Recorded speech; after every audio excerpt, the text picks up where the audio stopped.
Hello, everybody. Thank you for tuning in. Thank you for subscribing.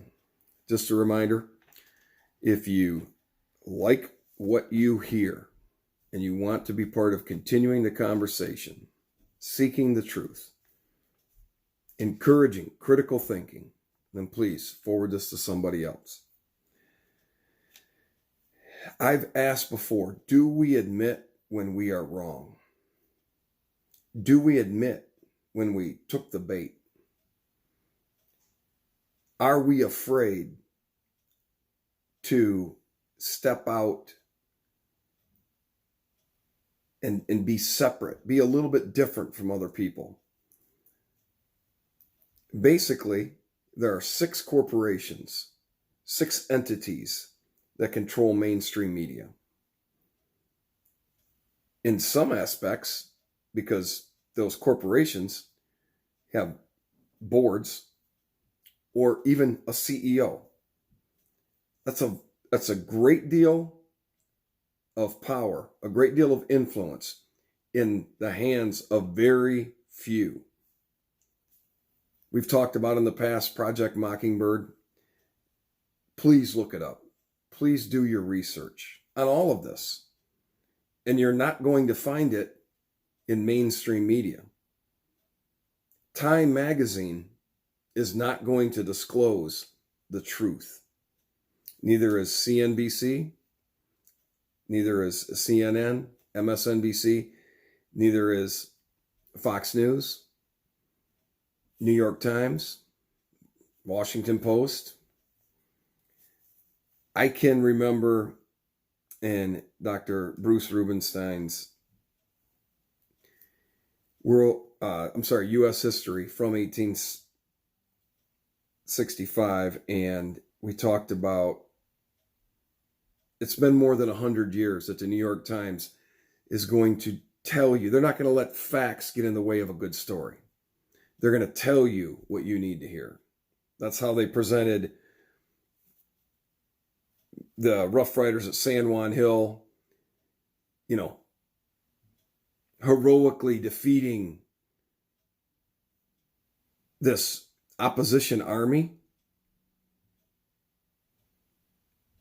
American soldiers in the Spanish-American War, American soldiers with the finest arsenal at their disposal, the finest weapons, defeated a bunch of farmers with pitchforks.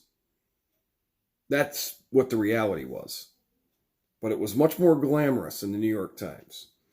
I'm gonna fast forward and explain that deception, that willingness for us to take the bait 100 plus years ago was there, unfortunately, in the United States citizenry. But it was supercharged through the efforts of the CIA, and one of those was Project Mockingbird. And so let's look at that today in the concept of us versus them. That division is created so that we can be mobilized.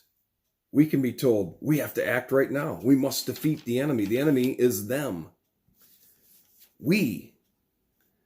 So this comes from a series. I'm going to read something to you. This comes from a series and how the specter of communism is ruling our world. Hijacking the media. And this is part 4, and it's a small little section right here.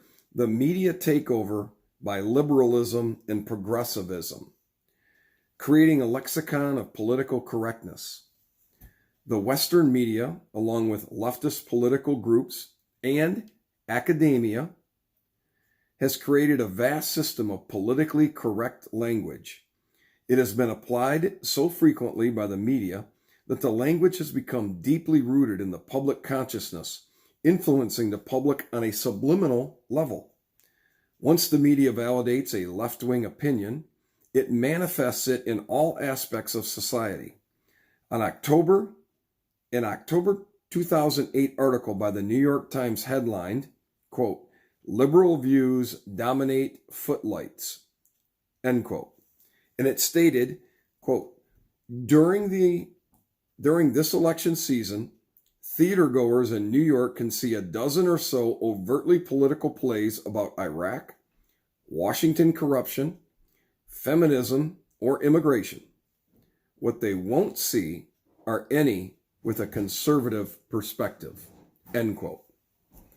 The media's political colors are also reflected in its coverage of the democratic process.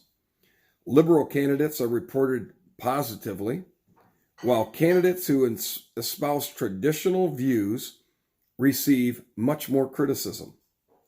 Such reports and expert analysis have great influence over the voting population. Grosclose discovered that more than 90% of reporters in Washington vote Democratic. They vote for the Democratic candidate. More than 90% of the reporters in Washington.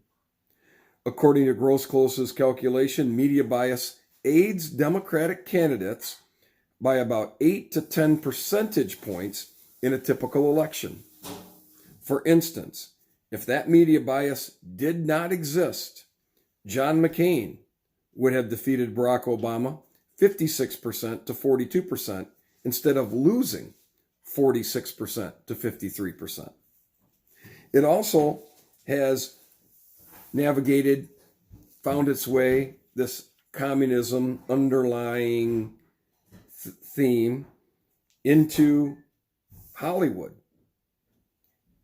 And it ended up, Hollywood, the movies that were made for a great deal of Hollywood's early adolescent years. And it included the golden years of Hollywood, the 30s and 40s and even into the 50s. But in the 60s, we noticed a drastic change away from their code, so to speak. And actually it has a name. It's the Hays Code. The Hays Code suggested that movies would be made that could be seen by anybody, not promote wrongdoing or crime or evil in a glorifying way. But then that changed in the 60s, especially a lot changed in the 60s. The counterculture movement changed, and you can even argue that the influence of communist China, led by Mao, also helped provide this propaganda, this underlying propaganda, even in Hollywood, to where now things are glorified that they would not otherwise have been. And it is something that is undeniable. You just need to do the research. It's undeniable, the influence that the CIA has had in Hollywood as well. I'm going to wrap it up with those thoughts. Hopefully it has caused you to think, wait a minute. This guy keeps saying these things. Is this possibly true? Please look it up. If nothing else, the conversation can continue towards the truth if more of us utilize critical thinking, challenge what they tell us.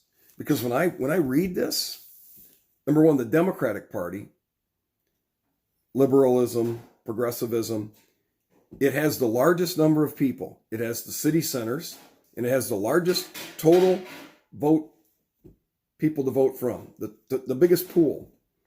And as we've discussed earlier, last week, it's because it's based on an ideal. That's it. It's not based on something that is real, that has proven through tradition and institution, something that's real. It's based on an idea. An idea is much easier to follow. The challenge becomes, if you are a person that's on the left, and you have an idea that maybe the ideology is not correct, if you have a D next to your name and you've been an elected official and you decide that you're going to speak for what you believe is right, they will silence you because you are not allowed to step out. I want to give a shout out right now to a state representative in Michigan. We do not live in her district, but that woman is trying to represent her constituents, her district, with the truth. And it's going to cost her dearly, but she has our support.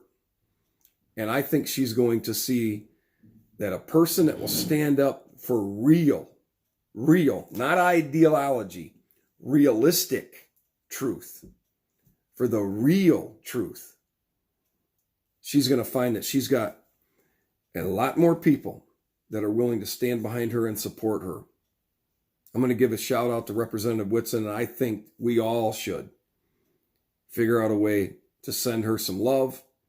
And I hope that based on this process that you are engaging with me, you will become a little bit more enlightened about, oh my goodness, and I'm gonna have to get a hold of James. I'm gonna have to get this to him.